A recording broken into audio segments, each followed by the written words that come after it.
policy is an action or decision that has been made by the policymakers to deal with international issues with other states. In Malaysia, the government needs to have a diplomatic relationship with international states or organizations to make an action or decision in order to achieve the state interests. The principle of Malaysia's foreign policy are to maintain a peaceful relation with other states regardless of their political system and ideology, and to build a close relationship, especially in terms of economic partnership. Tun Dr. Mahathir was elected as Prime Minister from 1981 until 2003. During his 22 years of leadership, Tun Dr. Mahathir has achieved many success for Malaysia. Tun Dr. Mahathir's premiership has proved that Malaysia is becoming more recognized, developed and impressive in various aspects that could make him as Bapa Pemodenan for his contributions. There are 4 policies that are successful and gain achievements for the states, which are Look East Policy, Malaysia and South-South Cooperation, Strong Critique of Western Powers, and Economic Orientation. The first policy is Look East Policy. It was introduced by Tun Dr. Mahathir not only to improve relations with other states, but it is to increase domestic economic growth, develop technologies, and improve human resources. He launched this policy to encourage Malaysians to implement Koreans and Japan's work ethics, such as disciplinary, hard work, and technologies. Second policy is Malaysia and South-South Cooperation. Developing Aid or D8 has brought together Muslims majority in every state that has strong economic potential based on their rate of growth. The assistance of D8 is to enable focus on relations within the developing world and at the same time fostering and maintaining ties with other South states. Malaysia also led as a champion of South cooperation and assumed a leadership role in the Organization Islamic Conference. Next, strong critique of Western powers. Tun Dr. Mahathir condemned the West as they dominate politics and economies in the international arena. He is also mistrustful of the formerly materialistic view of the West that contradicts with Asian values and the culture of the East. Lastly, economic orientation. Economic orientation is closely related to the needs of the domestic economy and economic security of Malaysia. Tun Dr. Mahathir's foreign policy has strong support from the economy, and this can be illustrated by the Look East policy, which is driven by economic interests. The Look East policy is one of the policies that has played an important role in development of Malaysians' foreign policy orientation, as well as popular foreign policy that is part of Mahathir identity in the establishment of domestic economy and employment. This policy was implemented under the leadership of Malaysia's former Prime Minister Tun Dr. Mahathir bin Mohamad, known as the father of modernization. As a result, Malaysia has developed close ties with Northeast Asian countries such as Japan and South Korea, as evidenced by the implementation of the Look East policy. Meanwhile, we Malaysians can appreciate Mahathir's deep personal admiration for Japan's post-World War II economic achievements, which has been discussed and has also become the mouthpiece of many local and international scholars by emerging as the world's second largest economy prior to China's rise in recent years. Furthermore, Tun Dr. Mahathir bin Mohamad's historic decision to launch the Look East policy after only a few months in office as Malaysia Prime Minister.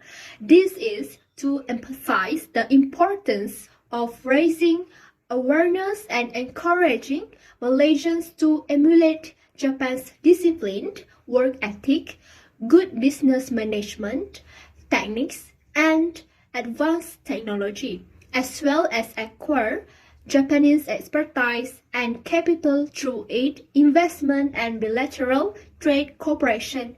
Malaysia, for example, has implemented a punch card system in the workplace to improve Malaysians' discipline. Meanwhile, the decision aims to refocus Malaysia's attention on bilateral relations with Japan based on his personal admiration for the country and his visit there in 1961. He was very impressed by the rapid change in Japan's physical development. The Look East policy has been viewed as a radical departure from Malaysia's conservative foreign policy stance, which has shifted from pro-West to pro-Japan. Malaysia has been more courageous under Mahathir's leadership in reducing its reliance on the former colonizer.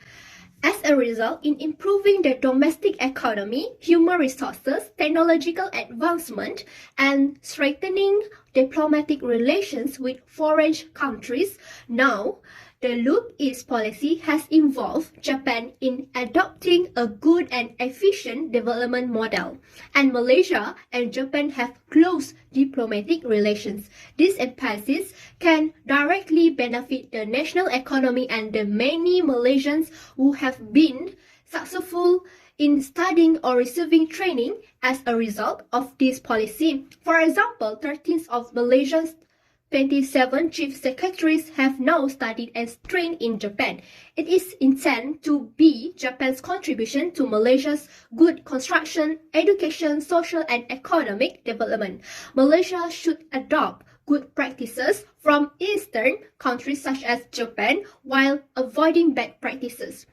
Malaysians have also successfully implemented the Look East policy, which should continue to serve as the foundation of Malaysia's development, strategy and program. The Look East policy, introduced 40 years ago, remains relevant to Malaysia and its people, said former Prime Minister Dr. Mahathir Mohamad. Mahathir, who introduced the policy after becoming Prime Minister in 1981, said the policy had contributed to the country's economic and infrastructural development through closer ties with Japan. He said in a speech at the launch of a book commemorating 40 years of the Look East policy that he believes it is still a good and relevant policy for Malaysia. Mahathir cited two examples where the policy benefited Malaysia, including in managing the Asian financial crisis in the late 1990s and the training of Malaysian students in Japan who embraced the discipline and work ethics of the Japanese. Since 1981, some 26,000 Malaysian students have furthered their studies in Japan. For my part is Malaysia and South-South cooperations. Okay, this policy begins with the founding of D8 or Developing Aid, which gathered together and Muslim majority nations with great economic potential based on the pace of development is another example of an effort to harness the ambitions and interests of developing world and give them a unified voice. The D8 was created so that developing countries might have more concentrated international interactions while also retaining and promoting links with other South-South states. Okay, in this policy, he also proposed the Langkawi International Dialogue, also known as LID, founded on the idea of a smart partnership to increase opportunities for collaboration and in particular the sharing of technology for the sake of development. Through capacity building and other type of collaboration, the LID aim to provide countries in the less developed country category greatest access to technical knowledge.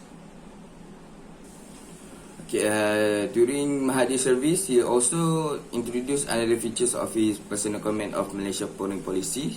This meant he could not afford to elevate Malaysian nationalism beyond racial dominance or hegemony and inter-ethnic competition to an international position. Thus, his foreign policy stance aims to consolidate and develop Malay nationalist objectives that go beyond domestic politics. In other words, during Mahathir leadership, Malay nationalism functioned as an essential internal factor for his foreign policy agenda. And lastly, this foreign policy was conducted and aided by the other countries' relatively stable internal politics and economy during the majority of 1980s until the 1997 to 1998 East Asian financial crisis.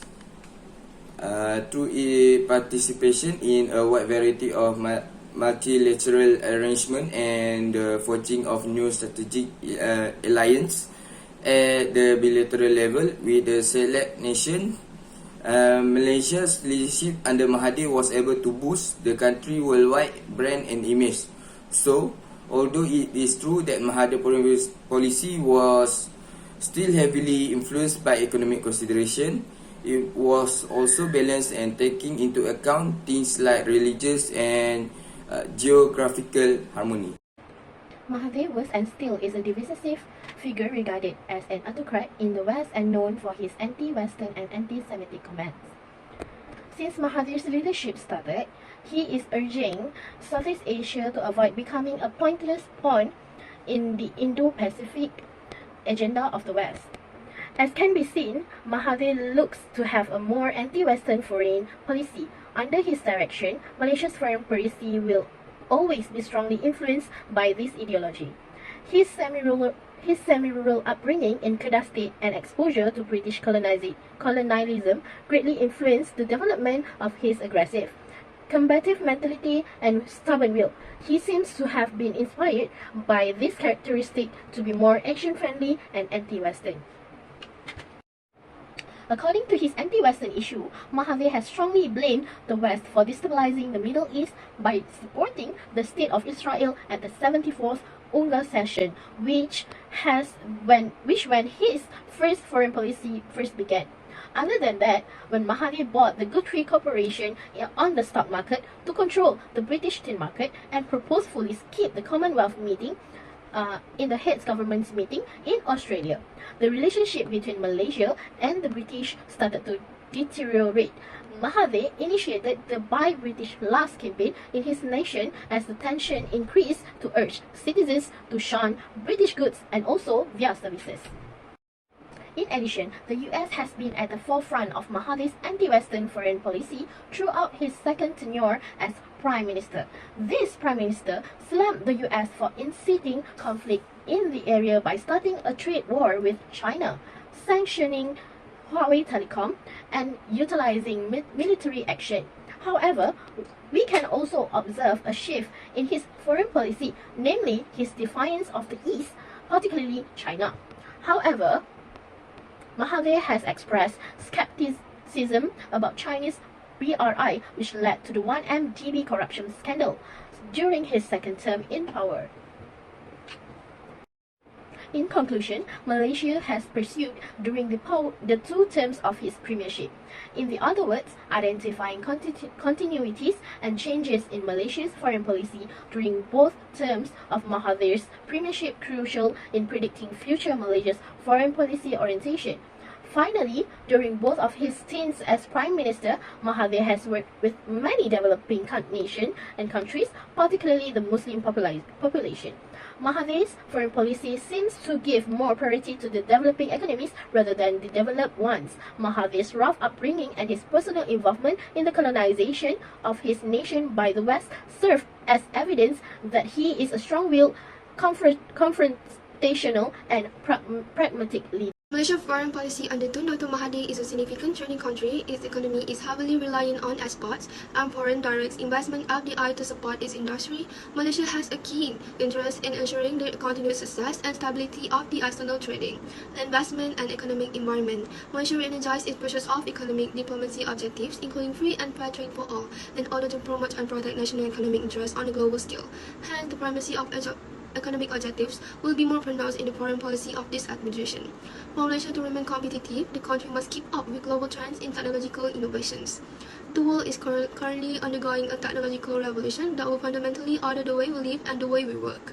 Such a change should be viewed as an opportunity. Rapid technological advancement, high levels of mobile usage, and rising rates of internet penetration, combined with an increasingly urban literate young population have resulted in the created a new economic landscape driven by technology. If Malaysia's economic future is to be secure, they must be able to participate in and harness the potential of these megatrends. As a result, Malaysia must recognize the Industrial Revolution 4.0 wave and respond appropriately to recent developments such as fintech, among others. Other than that, Mahathir also has introduced digital economy.